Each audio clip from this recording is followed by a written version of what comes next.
महाराष्ट्रातील आमच्या या ओबीसी बीजेएमटी एसबीसी या बांधवांचा हा रोष आहे, ही भावना आहे.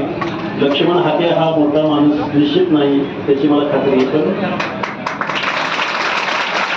आम्ही दोघं उपोषण करते आणि खूप कुठल्या बॅकग्राऊंड मध्ये नाही होतो, आम्ही सामान्य आहोत. पण आम्ही ज्या विषयावर बसलो त्या विषयाला शासनाने प्राधान्य द्यावं आणि तुमच्या कुठल्याही शासकीय प्रतिनिधींना अगदी या इथले लोकांचे तहसीलदार असतील किंवा कलेक्टर साहेब असतील त्यांच्याकडे तुम्ही जरी लेखी निवेदन आम्हाला पाठवून दिलं, आमचे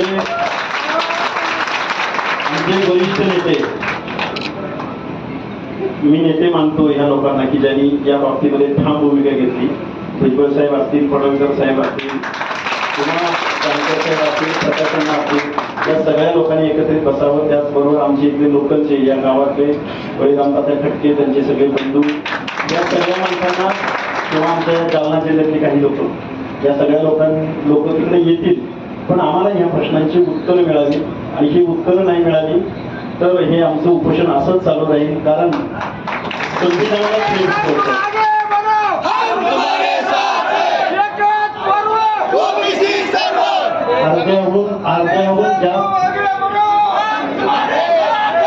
अर्ध्याहून जास्त लोकसंख्या असलेल्या माणसांना तुम्ही जर गृहीत धरणार असाल, त्यांचा वाईस नाही, त्यांचा नेता नाही किंवा त्यांचा, आणि एखादा माणूस, बांधवांना माझी विनंती आहे की आपला एखादा माणूस ठामपणे भूमिका घेत असेल तर त्याचा चेहरा विद्रूप केला जातोय, त्याला बदनाम ठरवलं जातंय, त्याला खलनायक ठरवलं जातंय.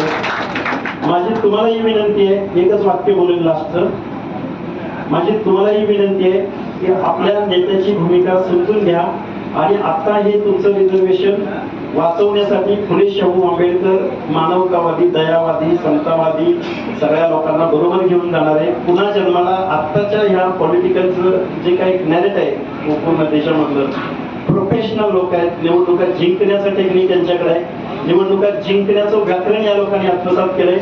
तुमचं आमचं अंतकरणाकडे हे लोक लक्ष देत नाही आणि ही वेदना मला शासनासमोर मांडायची आहे. बाकी काही याच्यापेक्षा माझ्या भूमिका मी गेली 8 दिवस झालं आम्ही दोघं मांडत आलोय.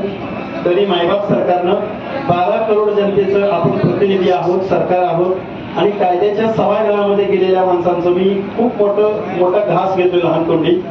ह्या सगळ्या लोकप्रतिनिधींचं, लोकप्रतिनिधी हे आपण एक शपथ घेतलेली असते, आपण ह्या सगळ्या लोकांच्या दायित्वाविषयी शपथ घेतलेली असते.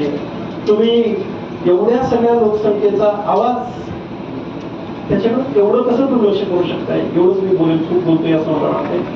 धन्यवाद.